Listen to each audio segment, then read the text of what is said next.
Hi! Kung hindi pa siguro ako yung, kaya pala pinipili ng mga bata na ako yung ako yung, ako yung mapakinggan nila or madinig nila. Pinipili nila. Kasi etong na to, etong mangkukulam na to, etong demonyo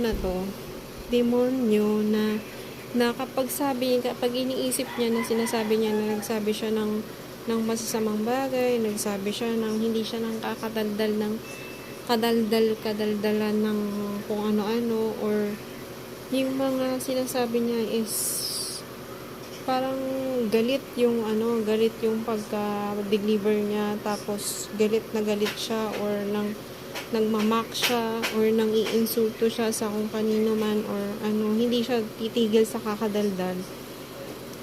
Titigilan siya. Hindi niya pala alam yung purpose ng ginagawa nung na yan.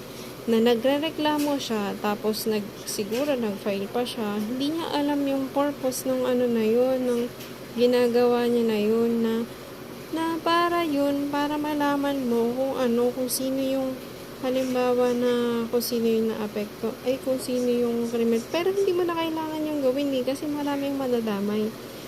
Nung ako nagsabi din ako ng kung ano-ano, kasi yung na yun, yung time na yun, mabibingi ka na hindi ako sanay na maka-aninay or ipadinig sa akin yung mga na yan, yung mga tao na yun na may kasama pa siyang kulam, na parang sinasabihan ka na magsabi ka, yung pinagsasalita ba, na kahit na marinig mo siya, hindi ka magre-react kasi hindi naman ikaw yun yung tamang term, na hindi ka magre-react kasi hindi naman ikaw, or na mo lang, nadamay ka lang.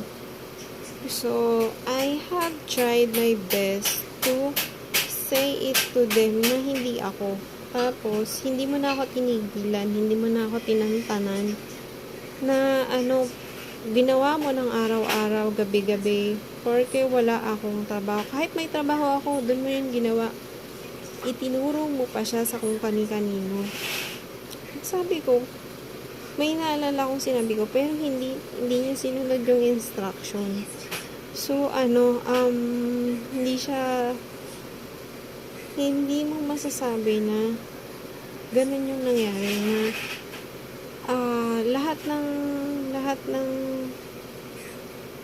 ng naranasan mo na yun, siya, yung process na yun, may duration siya. Hindi siya panghabang buhay na sinasabi.